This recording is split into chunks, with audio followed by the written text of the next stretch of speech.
মৌমিতা একদিন বসে বসে ফেসবুক স্ক্রল করছিল। হঠাৎ চোখে পড়ে একটি ছবি। একজন সেনাবাহিনীর পোশাক পরা এক তরুণ, হাতে ভারতের জাতীয় পতাকা, চোখে দৃপ্ত আত্মবিশ্বাস। ছবিটির ক্যাপশনে লেখা ছিল, দেশের জন্য যদি প্রাণ দিতে হয় তবে সেটা গর্বের মৃত্যু। অপরিচিত হলেও মৌমিতার মনে একটা অদ্ভুত আলোড়ন জাগে। সে কমেন্ট করে বসে, দেশের এমন সন্তানদের জন্যই আমরা নির্ভয়ে বাঁচতে পারি, স্যালুট আপনাকে। ছবির সেই মানুষটির নাম ছিল সার্থক সেন। মৌমিতার মন্তব্য চোখে পড়তেই তার মনে দাগ কাটে। এই যুগে যেখানে সবাই মিম আর ট্রেন্ডে ব্যস্ত, সেখানে একজন মেয়ে এমন নিঃস্বার্থ প্রশংসা করেছে, সেটা তাকে নাড়িয়ে দেয়। সে উত্তর দেয়, আপনাদের মতো মানুষদের ভালোবাসার জন্যই আমরা লড়তে পারি, ধন্যবাদ আপনাকে। এই একটি মন্তব্য থেকেই শুরু হয় আলাপ। আলাপ থেকে বন্ধুত্ব, বন্ধুত্ব থেকে প্রেম। সার্থক ছিল সেনাবাহিনীতে কর্মরত। তার বেশিরভাগ সময় কেটেছে ভারতের সীমান্তে, কখনো জম্মু, কখনো লাদাখ, কখনো রাজস্থান। মৌমিতা জানতো সে এমন একজনকে ভালোবেসেছে যার সঙ্গে দেখা হবে বছরে বড়জোর দুবার। ফোনে কথা হবে দিনে 10 মিনিট, তাও যদি নেটওয়ার্ক থাকে। তবু তাদের ভালোবাসা ছিল গভীর। মৌমিতা সারাদিন চিন্তায় থাকতো, আজও কেমন আছে, গোলাগুলি হচ্ছে না তো। কিন্তু সার্থক বলতো, তুমি ভয় পেও না, তুমিই আমার সাহস। দুজনেই তাদের পরিবারের সঙ্গে সম্পর্কের কথা খুলে বলেছিল। দুই পরিবারই মেনে নিয়েছিল এবং সার্থকের মা বাবা মৌমিতাকে ভালোবাসতে শুরু করেছিল নিজেদের মেয়ের মতো। মৌমিতার গ্র্যাজুয়েট শেষ হওয়ার পর দুই পরিবার মিলে তাদের বিয়ের দিন ঠিক করে। সাধারণ ঘরে ছোট্ট এক বিয়ে, কিন্তু ভালোবাসায় পরিপূর্ণ।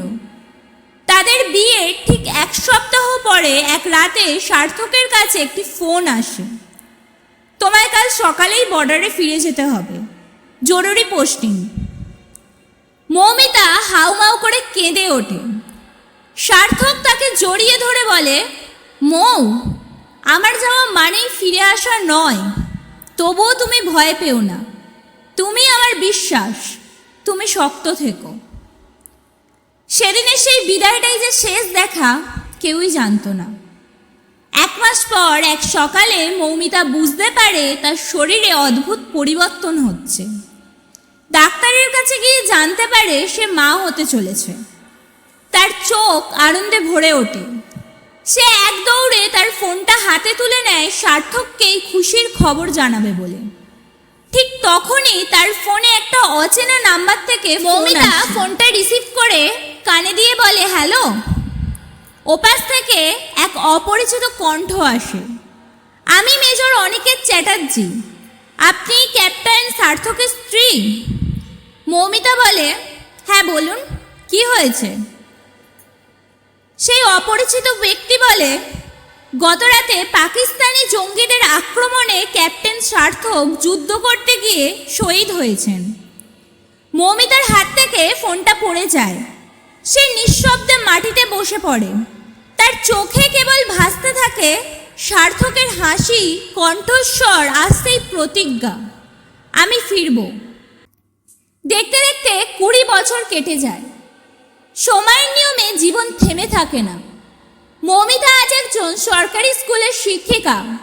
তার মুখে পরিণত শূন্যতা, চোখের চশমা, চুলে পাক ধরা। তার জীবন এখন অতিবাহিত হয় তার আর সার্থকের একমাত্র সন্তান আবিরকে ঘিরে। মৌমিতা একাই মানুষ করেছে আবিরকে। আজ আবির যাচ্ছে বর্ডারে, পোস্টিং হয়েছে কাশ্মীরে। রওনা দেওয়ার আগে সে তার মাকে জড়িয়ে ধরে বলে, মা, ভয় পেও না, আমি ফিরব। মৌমিতা ছেলের মাথায় হাত বুলিয়ে চোখের জলে ভেজা কণ্ঠে বলে, তুই যদি ফিরিস তোকে বুকে জড়িয়ে ধরব, আর যদি না ফিরিস তাহলে স্যালুট করব, যেমন করেছিলাম তোর বাবাকে। আবির তার মায়ের পা ছুঁয়ে প্রণাম করে বেরিয়ে পড়ে। 6 মাস পর এক সকালে আবিরের ছুটিতে বাড়ি ফেরার কথা। মৌমিতা খুব ভোরে উঠে রান্না করে তার ছেলের প্রিয় খাবার আলুর দম আর লুচি। ফোনটা হাতে নিয়ে ছেলের নম্বর ডায়াল করতে যাবে, এমন সময় তার ফোনে একটা অচেনা নাম্বার থেকে ফোন আসে। মৌমিতার গলা শুকিয়ে আসে।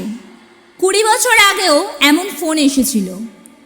সে ফোনটা রিসিভ করে কানে দিয়ে বলে, কবির কণ্ঠে একজন বলে, ম্যাডাম, গত রাতে পেলগাঁওয়ের জঙ্গি হামলায় আবির সেন যুদ্ধ করে শহীদ হয়েছেন।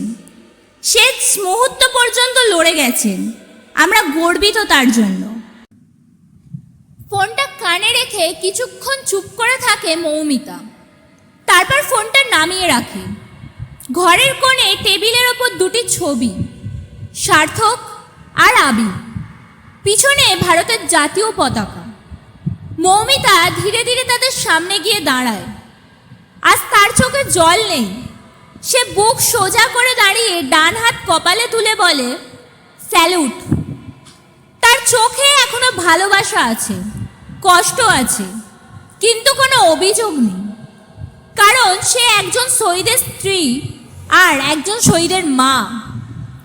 মৌমিতা জানে ভালোবাসা মানে শুধু পাশে থাকা নয়, ভালোবাসা মানে ত্যাগ, ভালোবাসা মানে দেশের জন্য কাউকে হারিয়েও মাথা উঁচু করে দাঁড়ানো।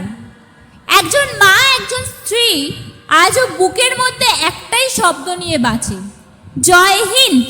मैं वापस आऊंगा फिर अपने गाँव में, उसी की छाँव में, कि माँ के आंचल से, गाँव के पीपल से, किसी के काजल से किया जो वादा